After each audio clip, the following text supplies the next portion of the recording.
মানুহবোৰে খানা চানা দেখুৱালে খুব ভাল পায় যে সেইকাৰণে দেখুৱাই দিছোঁ। এইটো দৈ পকৰা হয়। গৰমত যে এই ৰেচিপিটো বহুতেই ভাল খাবলৈ, মোৰ মানুহজনৰ প্ৰিয় হয়। গৰম পৰিলে খাই, এইটো চাউথ ইণ্ডিয়ান ডিছ হয়। যদি কোনোবাই খাওঁ বুলি ভাবে তেনেহ'লে ৰেচিপিটো দিব লাগে, যদি ক'ব ৰেচিপিটো দি দিম। গুড মৰ্ণিং সকলোকে, মোৰ মিনি ব্লগটোলৈ স্বাগতম জনাইছোঁ। আজি যিহেতু মঙলবাৰ হয়, সেইটো কাৰণে ওলালোঁ হনুমান মন্দিৰলৈ যাবলৈ। যেতিয়াই যাব লৈছোঁ তেতিয়াই আকৌ চিপচিপকৈ বৰষুণ আহিছে। ছোৱালীয়ে মই উলিয়াই ল'লোঁ, টমটম জিন্দাবাদ, মানুহজনটো নুঠেই। মোৰ ছোৱালী আকৌ টমটমত বহাৰ লগে লগে তাই মানে এনেকৈ বহি নিজেই ধৰিব। হাতখন ধৰি লৈছোঁ, পৰি যায় বুলি ভয় লাগে ন। গৈ থাকোঁতেই এইফালে ধুনীয়াকৈ গোলাপ ফুলো কিনি লৈছোঁ। হনুমানৰ আকৌ গোলাপ ফুল বহুত প্ৰিয় ন, এইফালে গোলাপ ফুল কিনি লৈছোঁ। তাৰপিছত ঢেৰ মানুহ হৈছে চাওক, আৰু সেই হনুমান মন্দিৰটোতহে মানে চাকি জ্বলাই ভাল লাগে। আৰু চাদৰ মেখেলাযোৰ পিন্ধি গ'লেহে যেন ভগৱানে চাব, মোৰ তেনেকুৱা লাগে, কিয়নো এতিয়া বোৱাৰী হয় ন। তাৰপৰা আহি লৈয়ে আমি ব্ৰেকফাষ্ট কৰিলোঁ। আৰিয়াই মই মেক্ৰণি খাম বুলি ক'লে আজি। ব্ৰেকফাষ্ট কৰি থাকোঁতে আকৌ ইতিমাহী আহিলে। তাৰপিছত মই ৰুম চুম ঠিক কৰিলোঁ। ৰুম চুম ঠিক কৰি মানুহজনে এইফালে ব্ৰেকফাষ্ট কৰি আছে। আৰিয়াই ইতিমাহীক আকৌ ইতিমা বুলিহে কয়। ইতিমাহীক মানে শিকাই আছে, পঢ়িবলৈ শিকাইছে বোলে, কিবাকিবি শিকাইছে। গোটেই কিতাপ চিতাপ নি চব একদম দেখুৱাইছে, কিবাকিবি মাতি শুনাইছে। তাৰপিছত মাহীহঁতৰ ঘৰলৈ গ'লগৈ। তাৰপিছত আমি এতিয়া দুপৰীয়া খানাটো খাব লৈছোঁ। প্ৰথমতে মা আৰু আৰিয়াই খায়, তাৰপিছত মই আৰু মানুহজনে খাওঁ। মানুহজনৰ আজি ব্ৰেকফাষ্ট কৰোঁতে বহুত দেৰি হৈছে, সেইটো কাৰণে মই বোলো নাই ৰখি নাথাকোঁ দেই, নিজৰ পেট নিজেই জানো ন। তাৰপিছত মই ৰখি থাকোঁ, তেওঁ আহি ধুনীয়াকৈ বহি খানাটো খাই দিয়ে। সেইটো কাৰণে নাই বোলো ৰখি নাথাকোঁ দেই, ইমান আৰু সতী সাবিত্ৰী হৈ থাকিব নোৱাৰোঁ আৰু পাই। ভোক লাগিছে যেতিয়া খামেই আৰু।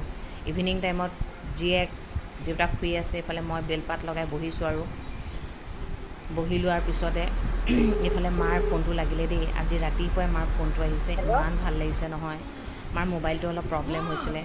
তাৰপিছত কি হ'ল, মানুহজনে বোলে আজি ৰিংকুক পেটিছ আনিবলৈ বুলি ক'লে। পেটিছ আনিলে, ভেজ পেটিছ আনিবলৈ দিলে। যিহেতু আজি মঙলবাৰ, মায়ে মই মঙলবাৰ দিনটো মানো। তাৰপিছত মানুহজনে ক'লে কি খালা গম পালা নাই বোলে, এইটো ভেজ পেটিছ নহয় বোলে, এইটো চিকেন পেটিছে। মই কিন্তু খাওঁতে মানে মই চিকেন পোৱা নাই কিন্তু। মায়ে তেতিয়া তাকে ৰিংকুক কৈছে, যদি তই আমাক খুৱাইছ তেনেহ'লে তোৰে পাপ লাগিব।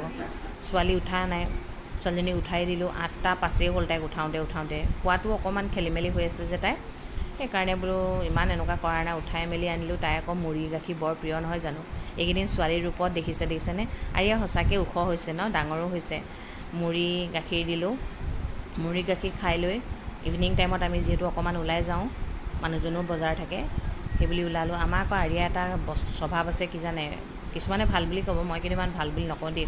যেতিয়ালৈকে কামটো নহয় মানে তাই একদম মানে জেগাৰ পৰা নিহিলে মানে। এতিয়া বনাব নোৱাৰিছে, ভাগি গৈছে। তাই মানে সেই আকুৰ গোজ মানে। মই বোলো একো নহয় দিয়া বোলো, পটককৈ বজাৰৰ পৰা আহি লওঁ। কাৰণ কেলৈ ইয়াত মানে বজাৰবোৰ বৰ সোনকালে বন্ধ হৈ যায় জানেনে, সেইটোৱে কথা মানে তাৰপিছত অৱশেষত হ'লগৈ। ওলাই মেলি গ'লোঁ। ওলাই মেলি যোৱাৰ পিছত তাইৰো মনটো ভাল লাগি যায়, ফ্ৰেছ লাগি যায়। ওলাই মেলি অহাৰ পিছত ঘৰ পালোহি। ঘৰ পাই লৈ আৰু হোমৱৰ্কখিনিতো যিহেতু শেষ হোৱা নাই, ইটো আছেই আৰু এইখিনি কমপ্লিট কৰিবলৈ আছেই, লাহে লাহে কৰি থাকিব, বহুত দিন আছে।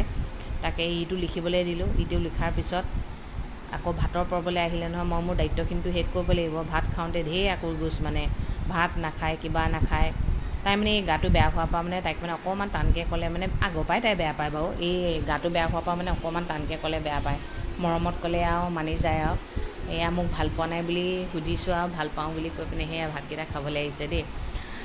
তাৰপিছত মোৰ মানুহজনৰ আকৌ এটা ডাঙৰ প্ৰব্লেম হৈছে, আঁঠু ফুলি এপাত হৈ গৈছে। খোজ কঢ়াত বোলে বহুত প্ৰব্লেম হৈছে। তেওঁ নিজৰ যে একদম কেয়াৰ নলয়। ডক্টৰক দেখালেও হয় ন, তাকে আজি ভলিনিয়েট স্প্ৰে এটা কিনি অনা হৈছে।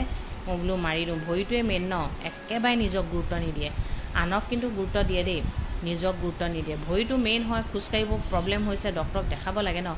তাকে এতিয়া ভলিনিটো মাৰি চাইছে। মই গৰম নিমখ লগাবলৈও কৈছিলোঁ। তাৰপিছত ভলিনি মৰাৰ পিছতে আৰু ছোৱালীক দৰৱ খুৱাই আৰু আজিলৈ দিনটো সামৰি লৈছোঁ। যোনে যোনে মোৰ মা খবৰ লৈছে